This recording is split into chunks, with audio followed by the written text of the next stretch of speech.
Hey guys, I want to tell you a little bit about day 4 of my Italian adventure. Today we started off, we left Bari this morning and drove to a town called Altamatura. And this place is famous for its bread, specifically a sourdough bread. So we got to visit one of the local bakeries. And this guy, his father started the bakery something like in 1842, I think. And he's got this special documentation, that like 80% of the ingredients are locally sourced. And so it's a big deal to get this kind of certification. And the bread's kind of unusual. That it's very big. Like a typical loaf is about 1 kilo.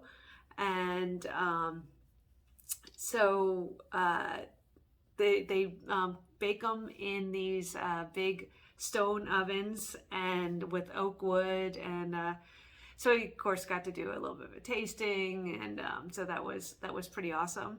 So Altamatura is kind of like one of those, similar to Bari, lots of interesting little alleyways. And then our guide was telling us about a story where a woman, she refused to renounce her Christianity. So obviously this is, very early on.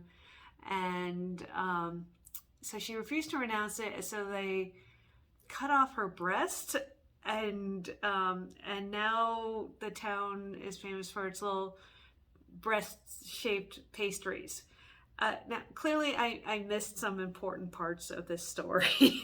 But so you can go into a bakery like we did. We went in the afternoon to have some coffee and a boob pastry, and so I had the almond.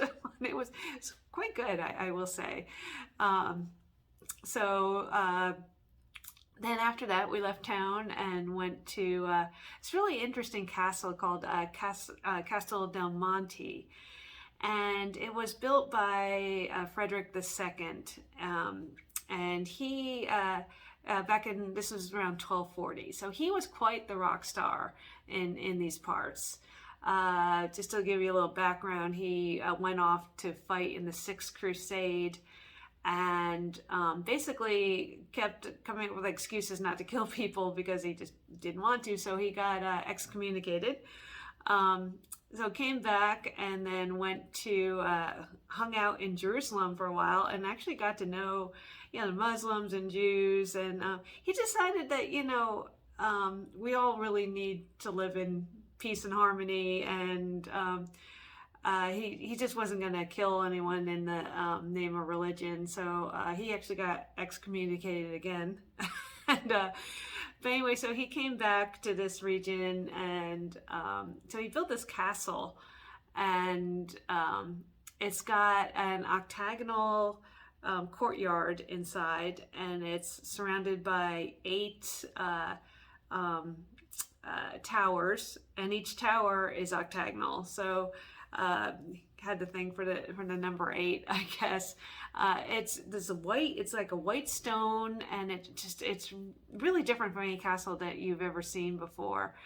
So we got a tour of that was just really interesting. They're not actually quite sure the purpose of it because you couldn't really live in there. So whether he just had meetings or was like symbolic or whatever. And then after that, we're here now in Matera, which is actually in the neighboring Basilicata region. It's got a fascinating story. This place was just a real.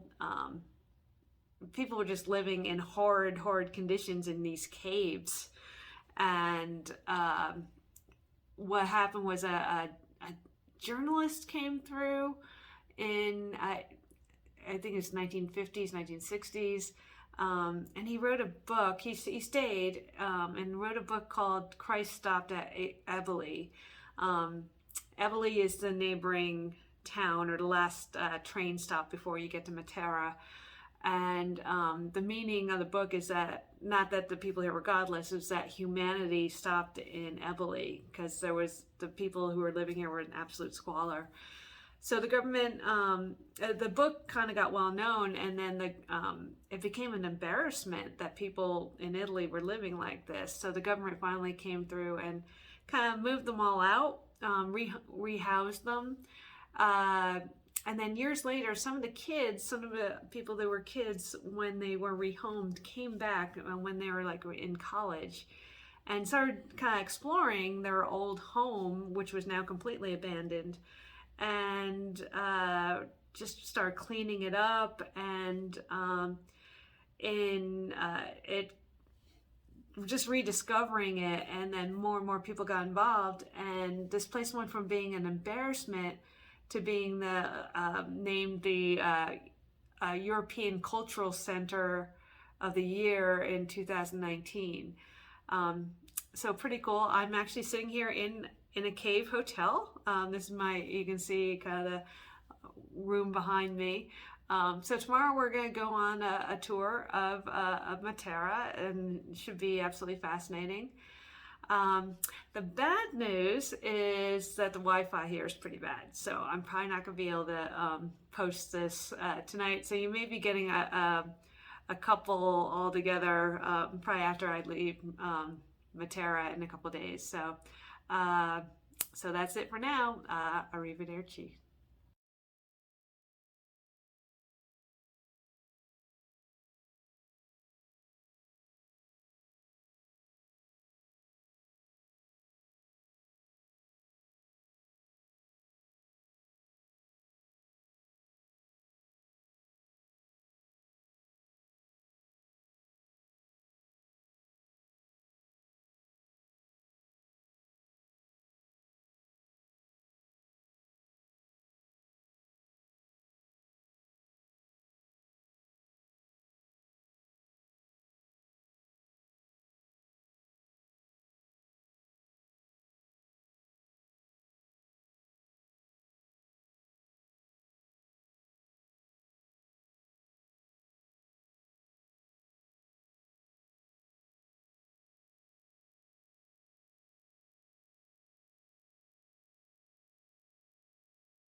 Of the octagonal crown, the octagonal courtyard.